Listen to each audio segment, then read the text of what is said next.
ఈ రోజు మేము శాసన మండలికి వచ్చింది ఎందుకంటే ప్రజా సమస్యల గురించి మాట్లాడటానికి.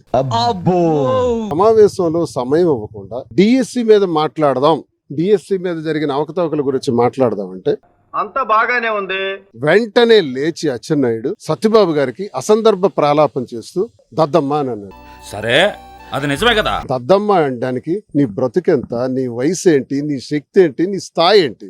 ఎక్కువ మాట్లాడావు అంటే గుద్దలో గుణపం దింపుతాను. స్థాయిని మరిచి అంత పెద్ద ఆయన నువ్వు ఈ రోజు నువ్వు దద్దమ్మ అని మాట్లాడితే ఈ రోజు నేను 2008వ సంవత్సరంలో వీడు బుర్రలేని వాడు, వీడికి శరీరం తప్ప మైండ్ లేదు, ఈశ్వరుడు నోరిచ్చాడు కదా అని చెప్పి ఇష్టం వచ్చాడు వాగేడువే.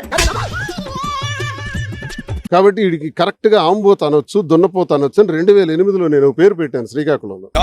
నంది ముందు రంగు మార్చిన పంది కారు కూతలకు వస్తే కపాలం పగిలిపోతే ఆ పేరు అలా అలా అలా అలా అలా అలా ఈ రోజు శాసన మండలి వరకు వచ్చి శాసన మండలిలో ఎమ్మెల్సీలందరూ కూడా ఆంబోతు అచ్చెన్నాయుడు, దున్నపోతు అచ్చెన్నాయుడు అంటే నేను పెట్టిన పేరు. అబ్బాయి ఈ స్థాయికి వచ్చిందే, ఎంత దిగజారిపోయావో చూసుకో, సిగ్గుండాలా. అంటే ఈ రోజు శాసన మండలిలో ఆంబోతు అచ్చెన్నాయుడు అని ఆయన పేరు రికార్డ్ అయింది. జపాన్ వాళ్ళు అక్కడ ఏవేవో కనిపెడుతుంటే ఈ ఎదవేం కనిపెట్టుకొచ్చాడు చూడు. రేపటి నుంచి రాష్ట్ర ప్రజలందరూ కూడా ఆంబోతు అచ్చెన్నాయుడు అని పిలవబోతున్నారు.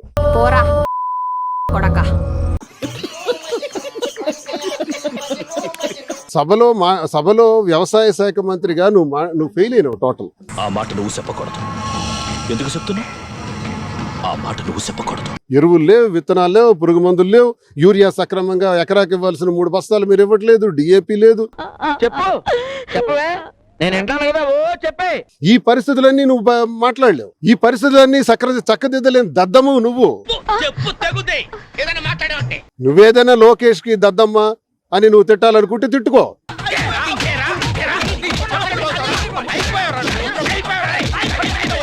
కానీ ఇష్టానుసారంగా వైఎస్ఆర్ కాంగ్రెస్ పార్టీ గొడ్డలి పార్టీ అనటం అది నిజం సార్.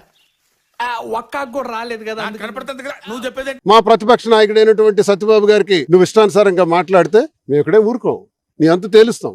బాబోయ్, అలా భయపెట్టకండి అంకుల్, ఏదో చిన్న పిల్లలు ఇలాగే బ్రతకలేమండి అంకుల్ ప్లీజ్.